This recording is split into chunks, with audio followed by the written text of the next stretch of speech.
Hi guys இன்னைக்கு நம்ம பார்த்துட்டு இருந்த ஃபிலிப்பினோ ட்ராமாவோட நெக்ஸ்ட் பார்ட் தான் பார்க்க போகிறோம். ஸோ சேனல் சப்ஸ்கிரைப் பண்ணி பெல் ஐக்கான் கிளிக் பண்ணி வச்சுக்கோங்க. லைக் பண்ணி ஷேர் பண்ணி ஹைப் கொடுக்கவும் மறக்காதீங்க. அப்போ தான் நாங்கள் போகிற வீடியோஸ் உங்களுக்கும் வரும், அதே மாதிரி மற்றவங்களுக்கு ரீச் ஆகும். ஸோ வித்தவுட் எனி டிலே ட்ராமாக்குள்ள போயிடலாங்களா? இந்த எபிசோட் ஸ்டார்டிங் சீனில் இவங்க போட்டு அவளை பல்லாருன்னு அடிக்கிற மாதிரிலாம் வந்திருக்கும் இல்லைங்களா? சமடி அடிச்சிட்டு இருப்பா. அப்புறம் வந்துட்டு பார்த்தா தான் வேற ஒரு லேடியாக இருப்பாங்க. ஐயோ சாரி சாரி மேம், தெரியாம பண்ணிட்டேன். ஓகே ஓகே பரவாயில்ல பரவாயில்ல அப்படின்னு சொல்லிட்டு அவங்களும் அங்கேருந்து போயிடுவாங்க. அப்புறம் இவளும் ரொம்ப சோகமாக வந்துட்டு இருப்பாளா. மேம் எதா ஆச்சா? ஒன்றும் இல்லை. சரி எனக்கு கொண்டு போய் நீங்கள் யூனிவர்சிட்டியில் விட்டுடுறீங்களா? ஓகே மேம் அப்படி சொல்லிட்டு இவங்க அப்படியே போயிட்டு இருப்பாங்க. யூனிவர்சிட்டி போயிட்டு அவ அப்படியே சோகமாகவே இருப்பாளா. எனக்கு ஒரு விஷயம் சொல்கிறீங்களா ஜேக்கப் செபாஸ்டின்? சொல்லுங்க மேம், என்ன விஷயம்? அது உங்களுக்கு ஃபியோனாவை தெரியுமா? ஆ தெரியுமே. சரி. ரொம்ப வருஷமா தெரியுமா? ஆமா ரொம்ப வருஷமா தெரியும். அப்போ ஓகே. அப்போ அவரும் ஜீக்கும் லவ் பண்ணது, அதாவது ஜீக் அப்போ அந்த டைம்ல அவங்கள ரொம்பவே லவ் பண்ணாரா? அப்படின்னு கேட்பாங்க. அதுக்கு வந்துட்டு அவனுங்க 2 பேருமே பதில் சொல்லாம, "டேய் நீ சொல்றா, டேய் நீ சொல்லு, டேய் நீ சொல்லு" அப்படி சொல்லி 2 பேரும் தயங்கிட்டு இருப்பானுங்க. அத பார்த்தவ, சரி சரி ஓகே ஓகே நீங்க பார்த்துக்கோங்க நான் போறேன்" அப்படி சொல்லிட்டு அங்கேருந்து போயிடுவா. "என்ன ஆச்சு மேம் ஏமிக்கு ஏன் இப்படி பண்றாங்க? அவங்க எப்பவுமே வந்துட்டு சந்தோஷமா தானே இருப்பாங்க. இப்ப என்ன திடீர்னு வந்து இவ்ளோ சோகமா இருக்காங்க? என்ன ஆச்சுன்னே தெரியலையே" அப்படி சொல்லிட்டு இவனுங்களும் பின்னாடியே போயிட்டு இருப்பாங்க. "சாரி ஏமி, ரொம்ப நேரம் ஆயிடுச்சா? ஆல்ரெடி கிளாஸ் முடிய லேட் ஆயிடுச்சு. அதனால லேட் ஆயிடுச்சு. சாரி."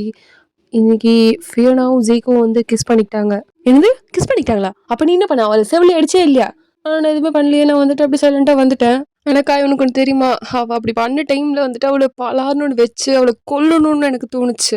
ஆனா இனிமே இதெல்லாம் நீ கண்டிப்பா பண்ணியிருக்கலாம். ஏன்னா நீ தான் அவரோட ஒய்ஃப். உனக்கு எல்லாமே ரைட்ஸ் இருக்கு, புரியுதா? அண்ட் எனக்கு ரொம்ப வலிச்சது தெரியுமா? சம்மந்தம் இல்லாம வலிக்குது. அதுதான் ஏமி லவ்வுன்னு சொல்லுவாங்க. ஏன்னா நம்மளுக்கு சம்மந்தம் இல்லாம ஒருத்தவங்க மேல பயங்கர அக்கறை வரும்.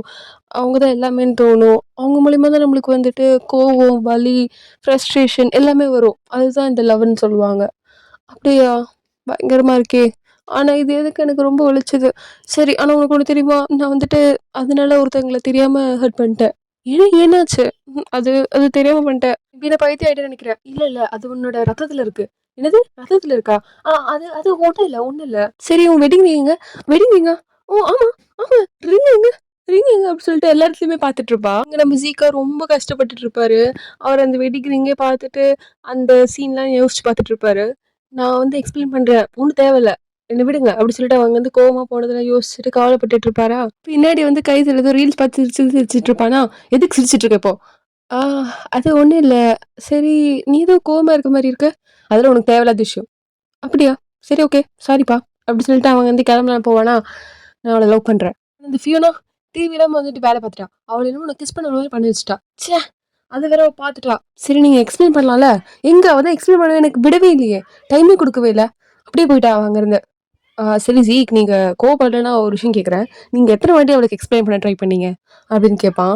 அதுக்கு வந்து அவர் எதுவுமே சொல்லாம அப்படியே கோவமா இறங்கிட்டு வெறப்ப வருவாரா, அத பார்த்துட்டு இவன் வந்து அடிக்க தான் போறாரோ அப்படின்னு சொல்லிட்டு குனிஞ்சிட்டு இருப்பான். ஆனா அவர் அங்கேருந்து கிளம்பி போயிடுவாரு. இங்க நம்ம ஏமி வந்து இருக்கிற எல்லா டிஷ்யூ பேப்பரையும் உட்காந்து காலி பண்ணிட்டு ஃபுல்லா அழுதுட்டு இருப்பா. எனக்கே வலிக்குது, ரொம்ப கஷ்டமா இருக்கு. நான் இப்பவே செத்து போகணும்னு தோணுது. இந்த கத்தி கூட இல்ல, ரிமோட் தான் இருக்கு என் கையில, நான் எப்படி செத்து போவேன்? என்னால முடியல, வலிக்குது, எனக்கு வலிக்குது. ஏன் வலிக்குது தெரிய மாட்டேங்குது. ரொம்ப வலிக்குது எனக்கு. ரொம்ப கஷ்டமா இருக்கு அப்படின்னு சொல்லிட்டு பயங்கரமா அழுதுட்டு இருப்பா. ஆமா இப்ப ஏன் அழுதுட்டே இருக்க? மேபி மேபி நான் பிரெக்னென்ட்டா இருப்பேனா? அப்படி சொல்லிட்டு வாந்தி வர மாதிரிலாம் பண்ணுவா. இங்க நம்ம ஜீக்கா ரொம்ப கஷ்டப்பட்டுருப்பாரு. அவருக்கு வந்து வீட்டுக்கு வந்துமே ஒண்ணுமே புரியாது. இது எப்படி நான் சால்வ் பண்றது அப்படின்னு யோசிக்கும்போது, நம்ம ஏமி கூட இருந்த மெமரீஸ்லாம் வேற வந்து போயிட்டு இருக்குமா. கடவுளே இது எப்படியாவது நான் சால்வ் பண்ணி ஆகணும். இன்னைக்கு உள்ள இத முடிச்சே ஆகணும். என்னால முடியாது அப்படி சொல்லிட்டு அவர் வந்து இத பண்ணிட்டு இருக்க, இங்க வந்துட்டு அழ அழுதுட்டு இருப்பா. என்னால முடியல, எனக்கு ரொம்ப வலிக்குது. எனக்கு ஏன் இவ்வளோ வலிக்குது? ரொம்ப கஷ்டமா இருக்கு. ஏன் கஷ்டமா இருக்கு? அப்படி சொல்லிட்டு அழுதுட்டே இருப்பா. அப்ப இவரு வந்துட்டு கதவு தட்டுவாரா? கதவு தட்டி என்னத்த சொல்லி இப்போ அவகிட்ட என்ன சொல்றது? அப்படின்னு கேட்கும்போது அவ அழுகுறது வேற கேட்கும். இவருக்கு ரொம்ப கஷ்டமா இருக்கும். ஆனாலும் அ அதாவது வைஃப் சாரி, நான் அத வேணும்னே பண்ணல. அது அவ தான் வந்து ஏதோ ட்ரை பண்ணா. ஆனா நீ நினைக்கிற மாரி எதுவும் இல்ல அப்படின்னு வெளிய நின்னு பேசிட்டு இருப்பாரு. என்ன ஆச்சு? அது நான் உன்ன கூப்பிட ட்ரை பண்ணிட்டு இருக்கேன். எதுக்கு? அ அது அது நான் சமைச்சு வச்சிருக்கேன். அதனால சாப்பிட சாப்பிட வா ஏமி. அப்படி சொல்லிட்டு அவரு பாப்பாரு. அவ வேற கண்லருந்து தண்ணி ஊத்திட்டு இருக்குமா, அது பார்க்கும்போது இவருக்கு ரொம்ப கஷ்டமா இருக்கும். அதனால இவரு அந்த பக்கம் திரும்பிட்டு அப்படியே நடந்து போயிடுவாரு இவள பார்த்துட்டு. "ஜீக் ஏன் இப்படி பிஹேவ் பண்றாங்க காய்ஸ்? ஏன் பிஹேவ் பண்றான்? அவனுக்கு எனக்கு எதுவும் நடுவுல ஏதோ ஓடுதுன்னா சொல்லி தொலைய வேண்டியது தானே என்கிட்ட." அப்படி சொல்லிட்டு கதவ மூடிட்டு சேடான ஒரு ட்ராமா பார்த்துட்டு உட்காந்து அழுதுட்டே இருப்பா. அப்படியே இறங்கி வருவாளா, இறங்கி வந்து இங்க அவரு வந்து சமைச்சு வச்சிருப்பாரு. அவ "வா ஏமி, வா சாப்பிடலாம்." "இல்ல எனக்கு தண்ணி வேணும்." அப்படி சொல்லிட்டு தண்ணி மட்டும் குடிச்சிட்டு வா சாப்பிடலாம். இது வேணாமா உனக்கு? வேற எதாவது சமைக்கட்டுமா நானு? இல்ல நான் வெளிய போறேன். வெளிய போறியா? எங்க போற? காய்ஸ் எனக்கு ஆல்ரெடி பசிக்குது. இவன் வேற என்ன சாவடிச்சுட்டு இருக்கான். ஆல்ரெடி இந்த ரிங் வேற அவன் வந்து நான் போடாதது பார்த்தோனே என்ன பண்ணுவான்னே தெரியல. நானும் என் ஃப்ரெண்டும் சேர்ந்து ரிங் வாங்கிட்டு அப்படியே சாப்பிட்டு வரலான்னு பிளான் பண்ணியிருந்தோம். இப்போ வந்துட்டு எங்க போறேன்னு கேட்டுட்டு என்ன சாவடிச்சுட்டு இருக்கான். நான் என் ஃப்ரெண்டோட வெளிய போறேன். நானும் அவளும் பார்த்துக்கிட்டு ரொம்ப நாள் ஆச்சு. பார்த்துக்கிட்டு ரொம்ப நாள் ஆச்சுன்னா, இந்த டைமுக்கு தான் வெளிய போவியா? அதெல்லாம் போ வேண்டாம். அப்படி சொல்லிட்டு கையில முறுக்கிட்டு இருப்பாரா கோவத்துல. அத பார்த்து இவளுக்கு ரொம்ப கஷ்டமா இருக்கும். அதே டைம் கோவமும் வரும். ஏன் நானும் என் ஃப்ரெண்டும் வெளிய போக்கூடாது? நீங்க என்ன சொல்றீங்க? நானும் என் ஃப்ரெண்டும் வந்து இன்னும் குழந்தை கிடையாது. நாங்க வந்து ரொம்ப பெரிய பசங்களாயிட்டோம். புரியுதுங்களா? அதே மாரி நான் என்ன பண்ணணும், பண்ணக்கூடாதுன்னு நீங்க சொல்ல வேண்டாம். அது கேட்டு ஜீக்கு ரொம்ப கஷ்டமா இருக்கும். அதனால அவரு, சாரி நான் அந்த மீனிங்ல சொல்லல" அப்படின்னு பேச வருவாரு. அதுக்குள்ள அவ வந்துட்டு கிளம்பி போயிடுவா. அவருக்கு இன்னும் கஷ்டமா போயிடும். அப்படி சோகமா உட்காந்துட்டு இருப்பாரு. சாரிடி நான் வந்துட்டு உன்ன இந்த டைம் கூப்பிட்டதுக்கு. பரவால்ல அதுல என்ன இருக்கு? நான் உனக்கு ஒரு நல்ல ரிங்கா சூஸ் பண்ணி தரேன். ஆமா அதே மாரி அது வந்துட்டு என்னோட பழைய ரிங் மாரியே இருக்கணும் சரியா? அப்படி சொல்லிட்டு இவங்க 2 பேரும் அந்த ரிங்கெல்லாம் பார்த்துட்டு இருப்பாங்க. இது நல்லா இருக்குல்ல? இது நல்லா இருக்கு. ஆனா அது பழைய ரிங் மாரி இல்லையே. அப்ப இது? இது வந்துட்டு கொஞ்சம் அது மாரி தான் இருக்கு. ஆனா அப்ப அது ஓகே பண்ணிடலாமா? இல்ல, இல்ல. இன்னும் கொஞ்சம் கூட தேடி என்னோட பழைய ரிங் மாரியே எனக்கு வேணும் அப்படின்னு சொல்லிட்டு பார்த்துட்டு இருப்பாங்க 2 பேரும். அப்ப இவளுக்கு வேற கால் வருமா? அப்ப இவளும் டான்ஸ் ஆடிட்டே இருப்பா. டான்ஸ் ஆடிட்டு வழக்கம் போல ஃபோன் எடுத்து, ஹலோ மேம் நீங்க வந்துட்டு 1,000,000 கார் வந்துருச்சு வின் பண்ணியிருக்கீங்க." "அப்படியா? என்ன பார்த்தா எப்படி தெரியுது? பைத்தியம் மாரி தெரியுதா? ஃபோன வைடா" அப்படின்னு சொல்லிட்டு ஃபோன வச்சுருவா. "ஆ" அப்படின்னு சொல்லிட்டு இவ வந்து பார்த்துட்டு இருக்கும்போது திரும்பி கால் வரும். அட கடவுளே! எத்தன எபிசோடா இந்த பாட்டுக்கு நான் டான்ஸ் ஆடிட்டு இருப்பேன். என்னால முடியல அப்படின்னு சொல்லிட்டு திரும்பி வந்து ஃபோன் எடுத்து, ஹலோ யாருப்பா அது?" "Hello Amy." "சொல்லுங்கப்பா." "அதான் யாஜி பேசுறேன்." "யாஜியா? ஓ! ஓகே. நீ நம்ப விளையாடலாமா?" "விளையாடலாமா? ஃபோன்லயா? ஃபோன்லலாம் விளையாட வேண்டாம். நம்ம வேணா நேர்ல விளையாடலாமா? நாளைக்கு வேணா என் வீட்டுக்கு வரீங்களா?" "அப்படியா? ஓகே." அப்படி சொல்லிட்டு ஃபோன வச்சுருவா. "என்னது ஃபோன் வச்சுட்டா? அவளுக்கு எப்படி என் வீடெல்லாம் தெரியும்?" அப்படின்ற மாரி இங்க யோசிச்சுட்டு இருக்கா. அப்புறம் திரும்ப கால் வருமா? அதான் கால் பண்றா போல இருக்கு. நல்ல வேள வீட்டுக்கு அட்ரஸ் கேட்கறதுக்கு கால் பண்ணிட்டா. ஹலோ சொல்லு. ஆமா என் வீட்டு அட்ரஸ் கேட்காம நீங்க வந்து ஃபோன வச்சுட்டீங்க." "அப்படியா? யாருக்காக வெயிட் பண்ணிட்டு இருக்க நீ?" "ஆ ஜீக்கு நீயா? ஏன் வேற யாரையாவது எக்ஸ்பெக்ட் பண்ணிட்டு இருக்க?" இல்லையே அப்படிலாம் ஒண்ணும் இல்ல." "சரி இப்ப எங்க இருக்க? எனக்கு தெரிஞ்சே ஆவணும்." "அதுவா நம்ம ஒய்எஸ்எல் மால்ல தான் இருக்கேன்." "ஏன் ஜீ என்னாச்சு?" இங்க இருந்து பாரு இந்த ஒரு ரிங் போடு. உன் ஹஸ்பண்ட் வந்துற போறாரு." அப்படி சொல்லிட்டு இவளும் வந்து ரிங்க மாட்டி விட்டுருவா. "நான் இங்க தான் இருக்கேன்." அப்படி சொல்லி சொல்லுவாரு. அதே மாரி இவளும் வந்து அவர பார்த்துருவா. ஹா! எவ்வளோதான் ஆனாலும், என்னதான் சண்டை போட்டாலும், என் ஹஸ்பண்ட பார்க்கும்போது அதெல்லாம் மறந்து போயிடுதே காய்ஸ். என்னால முடியல. நான் மறக்கக்கூடாது. கடவுளே! ஆனா எப்படி மறக்காம இருக்கிறது? அப்படின்னு சொல்லிட்டு 2 பேரும் அப்படியே மெய்மறந்து பார்த்துட்டு இருப்பாங்க. இங்க நம்ப ஃப்ரெண்டும், "சரி, சரி நீங்க 2 பேரும் பேசிட்டு இருங்க. நான் போறேன்." அப்படின்னு சொல்லிட்டு அங்கருந்து போயிடுவா. "நீங்க வா, இங்க என்ன பண்ணிட்டு இருக்க?" அப்படின்னு சொல்லிட்டு கூட்டிட்டு போயிட்டு இருப்பாரா. இந்த பர்கர் வேணுமா? சாப்பிடுறியா? சாப்பிடுறியா?" "அதெல்லாம் ஒண்ணும் வேண்டாம். வா, வா." அப்படின்னு சொல்லிட்டு கூட்டிட்டு போயிட்டு இருப்பாரு. இப்ப எதுக்கு வந்துட்டு ரொம்ப நல்ல பிள்ளை மாரி அப்படியே கை பிடிச்சு கூட்டிட்டு போயிட்டு இருக்காரு? ஹா! இதெல்லாம் பண்ணா வந்து மறந்துருவேன்னு நெனைக்கிறாரு எல்லாத்தையும். இப்ப என்ன ஆஃபீஸ் லுக்லலாம் வேற இல்ல. சார் வந்துட்டு பயங்கரமா கிளீன் ஷேவ்லாம் பண்ணிட்டு, ஷர்ட்லாம் ரொம்ப கேஷுவலா வேற போட்டுருக்காரு. "இப்ப எதுக்கு என் கை பிடிச்சுட்டு நடக்குறீங்க?" "என் கை பிடிச்சு நடக்கக்கூடாதா நானு?" "ஆமா நம்ம பப்ளிக்ல இருக்கோம்ல. இதெல்லாம் பண்ண தேவையில்ல ஒண்ணும்." "ஆனா ஏன்? ஏன் இப்படி பண்ணக்கூடாது?" "ஏன்னா எனக்கு வேண்டான்னு தோணுது." அப்படி சொல்லி கத்திருவா. ஸோ அது கத்துனதுனால இவரு வந்துட்டு, "சரி ஐம் சாரி" அப்படி சொல்லிட்டு அங்கருந்து போயிடுவாரு. அது கேட்கும்போது இவளுக்கு சந்தோஷமா தான் இருக்கும். என்னதான் ஆனாலும் ஹஸ்பண்ட் வந்துட்டு இவளோட சாய்ஸ வந்து ரெஸ்பெக்ட் பண்றாரு இல்லைங்களா? நோ மீன்ஸ் நோ அப்படி சொல்லிட்டு இருக்காரு. ஸோ அதனால இத நினைக்கும்போது இவளுக்கு ரொம்ப சந்தோஷமா இருக்கும். அப்படியே கார்ல 2 பேரும் அப்படியே பேசாமலே போயிட்டு இருப்பாங்களா? "Amy I'm sorry. ஆக்சுவலி நீ பார்த்தது அது உண்மை கிடையாது. நான் ஃபர்ஸ்ட்டே சொன்ன மாரி எனக்கும் ஃபியோனாவுக்கும் எப்பயோ முடிஞ்சு போச்சு எல்லா உறவுமே. அவ அத வேணும்னே வந்து பிரிட்டண்ட் பண்ணா. என்ன மன்னிச்சிரு. ப்ளீஸ் என்கிட்ட இது மாரி பேசாம இருக்காத. ப்ளீஸ் பழைய மாரி பேசு." அப்படி சொல்லிட்டு ரொம்ப கெஞ்சி கெஞ்சி கேட்டுட்டு இருப்பாரு. காய்ஸ் அவன் இவ்ளோ கெஞ்சி கேட்கும்போது எப்படி நான் அவன மன்னிக்காம இருப்பேன்? அவனுக்கு வந்து என்ன எப்படி சமாதானப்படுத்தணும் எல்லாமே தெரிஞ்சிருக்கு. பாருங்க அவன் சொல்ற சாரில நான் உருகிட்டு இருக்கேன். அது உங்களுக்கு தெரியுதா? சரி அவன்கிட்ட ஒரு நல்ல விஷயம் சொல்லி நம்ம அவன சந்தோஷப்படுத்தலாமா? அதாவது நான் பிரெக்னன்ட்டா இருக்கேன். "என்னது? பிரெக்னன்ட்டா இருக்கியா? எப்படி?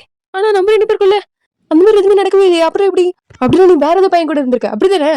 ஆனா எனக்கு தெரிஞ்ச வேற பையனா அது மட்டும் தான். இருக்கு. எனக்கு தெரியும். அவன் என் வாழ்க்கையில வந்து என்ன மாரி பண்ண போறான்னு எனக்கு அப்பவே நெனச்சேன் நானு. இருக்கு அவனுக்கு அப்படி சொல்லிட்டு வண்டி எடுத்துட்டு ஃபாஸ்ட்டா போயிட்டுருப்பாரு. அப்புறம் வந்து யாஜியோட குரூப் தலைவர வந்துட்டு நம்ம நிக்கோக்கு வந்து இன்ட்ரோடியூஸ் பண்ணி வைக்க, நிக்கோவும் அவரும் பேசிட்டு இருப்பாங்களா, அப்போ வந்துட்டு கால் வரும். பண்றது ஏமி தான். எக்ஸ்கியூஸ் மீ ஒரு நிமிஷம். அப்படி சொல்லிட்டு இந்த பக்கம் வந்துட்டு, ஹலோ ஏமி சொல்லு. அது நிக்கோ அதாவது நீ வந்துட்டு இப்பவே என் வீட்டுக்கு வரணும். ஆனா இப்போ எனக்கு ஒரு இம்பார்ட்டன்டான விஷயம் இருக்கே. நிக்கோ ப்ளீஸ் ப்ளீஸ் எனக்கு வந்து நீ வந்தே ஆவணும். நான் இன்னைக்கு உன்ன பார்த்தே ஆகணும். நான் எவ்வளோ மிஸ் பண்ணேன் தெரியுமா உன்ன? நீ கண்டிப்பா வீட்டுக்கு வந்தே ஆகணும். நான் அட்ரஸ் அனுப்புறேன். சரியா நீ வந்துரு. ஆனா ஏமி அப்படி சொல்லிட்டு இருக்கும்போது அந்த பொண்ணு வந்தவ, நீ இப்ப கிளம்புறதா இருந்தா கிளம்பலாம். ஆனா இப்ப எங்க மீட்டிங் பெருசா இல்லையாம். ஓ! அப்படியா? அப்போ ஓகே. ஏமி உன்னோட அட்ரஸ் அனுப்பிடு அப்படி சொல்லிட்டு ஃபோன் வச்சுருவா. அப்புறம் இங்க நம்ம ஏமியோட ஃப்ரெண்ட் வந்துட்டு அவங்க அப்பாவ வந்து எட்டி பார்த்துட்டு இருப்பா. ஆக்சுவலி அந்த யாஜியோட குரூப் தலைவரே வந்துட்டு நம்ம ஏமி ஃப்ரெண்டோட அப்பா தான். அதெல்லாம் பார்த்துட்டு இவ வந்து ரொம்ப கவலைப்பட்டுட்டு இருப்பா. அப்படியே வந்து அவ சில டாக்குமெண்ட்ஸ் பார்த்ததெல்லாம் யோசிச்சு பார்த்துட்டு இருப்பா. "என்ன டாக்குமெண்ட்ஸ் இது? ஆமா, நான் வந்து எங்க அப்பாவுக்கு வந்து அடாப்டட் ஆன பொண்ணு. அப்ப எங்க அப்பா வந்து யார கல்யாணம் பண்ணிக்கிட்டாரு? அது யாரு அது? அலியனா ஆன்டியா? அப்படின்னா ஏமியோட அம்மா. அப்படின்னா என்ன சொல்ல வர்றீங்க? எங்க அப்பா வந்துட்டு ஒரு மாஃபியா பாஸ். அதுவும் யாஜியோட குரூப்போட. அவரோட வைஃப் வந்துட்டு அலியானா ஆன்டி. அண்ட் அவரோட உண்மையான பொண்ணு ஏமியா? கடவுளே! அப்படி சொல்லிட்டு இவ இங்க ஷாக் ஆயிட்டு இருப்பா. ஸோ இப்ப என்ன தெரியுது? யாஜி குரூப் தலைவரோட வைஃப் வந்து அலியானா. அதாவது நம்ம ஏமியோட அம்மா. அண்ட் அந்த தலைவரோட ஒரே பொண்ணு நம்ம ஏமி. இந்த பக்கம் இவங்க ட்விஸ்ட் ரிவீல் பண்ண, இங்க வந்துட்டு இவங்க 2 பேரும் வெயிட் பண்ணிட்டே இருப்பாங்க. இந்த மோக்காக வெயிட் பண்ணிட்டு இருப்பாங்களா? அப்ப இங்க ஜீக்க, "சரி நீ போய் தூங்கு. எவ்வளோ நேரம் வெளிய வெயிட் பண்ணிட்டு இருப்ப? ரொம்ப குளிரா வேற இருக்கு பாரு. இந்தா உள்ள போய் தூங்கு போ." "ஆ அதெல்லாம் ஒண்ணும் வேண்டாமே. நான் சொல்றேன் உனக்கு உடம்ப பார்த்துக்கோ. நீ போய் தூங்கு." அப்படி சொல்லிட்டு இருப்பாரு. ஆனா இவளுக்கு வந்துட்டு ஏன் இவ்ளோ பாசமா பார்த்துக்கிறான் அப்படின்ற மாரி இருக்கும். அப்ப வேற, "ஹே மூ வந்துட்டியா? நான் உன்ன ரொம்ப மிஸ் பண்ணேன். ஹே மூ எப்படி இருக்க?" அப்படின்னு சொல்லிட்டு இவங்க 2 பேரும் வந்து ஹக் பண்ணலான்னு போவாங்க. "ஜீக் நடுவுல இந்த கௌஷிக் வந்தா" அப்படின்ற மாரி அவள போயிட்டு மூஞ்சில வந்து பயங்கரமா குத்திருவாரு. "என்ன என்ன நடக்குதுங்க? ஏன் 2 பேரும் சண்டை போடுறீங்க?" அப்படின்னு சொல்லி கத்திட்டு இருப்பா. அப்புறம், "ஓ! இது வந்து மேபி ஃபைட் சீன் ஷூட் பண்றாங்களா யாராவது?" அப்படின்னு நானும் நாளைக்கு டிவில வருவேன். ஜாலி தான். "ஆ ஏன் இவ்வளோ நேரம் சண்டை போட்டுட்டு இருக்காங்க? டைரக்டர் ஏன் கட்டே சொல்ல மாட்றாரு? அப்போ உண்மையிலே ஷூட் பண்றாங்களா இல்லையா?" அப்படி சொல்லிட்டு இருக்கும்போது, கன்டின்யூ பண்ணுங்க, கன்டின்யூ பண்ணுங்க." அப்படி சொல்லிட்டு இங்க வந்து டைரக்டர் வந்து பேசிட்டு இருக்க மாரி இருக்கும். "ஓ! அப்படியா? இன்னும் கன்டின்யூ பண்ணணுமா? ஆமா கன்டின்யூ பண்ணணும். சீன் வந்து இன்னும் கம்ப்ளீட் ஆவல. இன்னுமா கம்ப்ளீட் ஆவல? 2 பேரும் அடி வாங்கிட்டே இருக்கானுங்களே. இப்போ கம்ப்ளீட் ஆயிடுச்சு. போ நடுவுல நீ தான் போணும். ஓ! அப்படியா? சரி, சரி. Okay, okay. நிறுத்துங்கப்பா. நிறுத்துங்க. நான் சொல்றேன் நிறுத்துங்க." அப்படி சொல்லி கத்துவா. அப்புறம் 2 பேரும் சண்டை போட்டு நிறுத்திருவாங்களா? அப்புறம், "உனக்கு தெரியுமா? ஏமி பிரெக்னன்ட்டா இருக்கா." "அப்படியா? கங்கிராச்சுலேஷன்ஸ்." "தேங்க் யூ மோ." "என்னது 2 பேரும் என் முன்னாடி ஃப்ளர்ட் பண்ணிட்டு இருக்கீங்களா? நீ தான் அந்த குழந்தையோட அப்பா. நீ கண்டிப்பா பதில் சொல்லி ஆகணும்டா." அப்படி சொல்லிட்டு கன் எடுத்து நிற்பாரு. "ஏய் ஏமி ஏமி என்ன காப்பாத்து. என்ன நடக்குதுங்க? என்ன இந்த கன்ன வச்சு சண்டை போடுறீங்க? ஷூட்டிங்ல இதெல்லாம் சொல்லவே இல்லையே நீங்க என்கிட்ட." "ஓகே. ஒரு நிமிஷம். ஆமா எதுக்கு இப்போ வந்துட்டு மூ தான் வந்துட்டு குழந்தையோட அப்பான்னு சொல்லிட்டு இருக்காரு இவரு. மூ எப்படி குழந்தையோட அப்பா ஆக முடியும்? மூக்கு தான் ஒய்ஃபே இல்லையே. அப்புறம் எப்படி அவன் குழந்தைக்கு அப்பா ஆனா? நடக்கவே நடக்காது. எப்படி நடக்கும் அது? எனக்கும் அதுக்கு சம்மந்தமே இல்ல." "ஆமா அதான் நானும் சொல்றேன். மூக்கும் அதுக்கும் சம்மந்தமே இல்ல. ஏன்னா மூ ஒரு கே." "என்னது கேவா? நான் எப்ப கேன்னு உன்கிட்ட சொன்னேன்?" சாரி சாரி மூ. நான் உன்னோட உண்மையெல்லாம் வெளிய சொல்லிட்டேன். ஜீக் இத மறந்துரு." "என்னது நான் ஒண்ணும் கே கிடையாது." "ஓ! மூ கே கிடையாதா? அப்ப ஜீக் நீ கேவா?" "என்ன சொல்ற? நான் கேவா உனக்கு?" "அப்புறம் எப்படி நீங்க 2 பேரும் லவ் பண்ணீங்க தானே? நீங்க 2 பேரும் எனக்கு தெரியாம அஃபேர்ல வச்சிருந்தீங்களே! அப்போ லவ் 2 பேரும் லவ் பண்ணீங்க தானே?" அப்படி சொன்னதுக்கப்புறம் 2 பேருக்கும் சிரிப்பு வந்துரும். கடவுளே! அப்படி சொல்லி சிரிச்சுட்டு இருப்பானுங்க. உனக்கு வந்து நாளைக்கு ஸ்கூலுக்கு டைம் ஆயிடுச்சு பாரு. நீ போய் தூங்கு போ, தூங்கு." அப்படி சொல்லிட்டு அங்கருந்து அவனும் போயிடுவானா? ஏன் எல்லாம் சிரிச்சுட்டு இருக்காங்க? ஏன்னு கேட்டா கூட சொல்ல மாட்டாங்க. அப்படியே வியர்டா சிரிச்சுட்டு இருப்பாங்க. என்ன பார்த்து சிரிக்கிறதுல உங்களுக்கு அவ்வளோ சந்தோஷமா? அதனால சிரிச்சுக்கோங்க. அப்படி சொல்லிட்டு அவ வந்து கோவப்பட்டு உள்ள போயிடுவா. இவங்க அப்படியே சிரிச்சுட்டு உள்ள போயிட்டு இருப்பாரு. அப்புறம் உள்ள போயிட்டு அவருக்கு மருந்து வச்சுட்டு இருப்பாளா? "ஏமி எனக்கு இப்பதான் சந்தோஷமா இருக்கு. நல்ல வேளை நீ வந்துட்டு அவனோட குழந்தையெல்லாம் நீ ஒண்ணும் சுமக்கவே இல்ல. ஜீக் நீ வந்து தப்பா நினைச்சுக்கிட்ட. அந்த மாரிலாம் ஒண்ணும் கிடையவே கிடையாது." அது எனக்கு இப்பதான் புரிஞ்சுது. அண்ட் ஏமி அப்புறம் ஒரு கால் வந்துச்சுன்னு சொன்னியே, அது யார் அது? ஓ! அதுவா? அது யாரோ கால் பண்ணாங்க. கால் பண்ணிட்டு சும்மா அது ஏதோ பிராங்க் மாரி. அவங்க வந்து ஏதோ விளையாட சொன்னாங்க. அவ்வளதான். ஓ! அண்ட் ஏமி உன்கிட்ட நான் ஒரு முக்கியமான 2 விஷயம் சொல்லணும். சொல்லு ஜீக். அப்படி சொல்லிட்டு இருப்பா. அப்படியே 2 பேரும் வந்துட்டு பார்த்துட்டே இருப்பாங்களா? இதோட இந்த எபிசோட முடிக்கிறாங்க காய்ஸ். ஸோ நாளைக்கு பார்க்கலாம். வேற episode. Until then stay tune.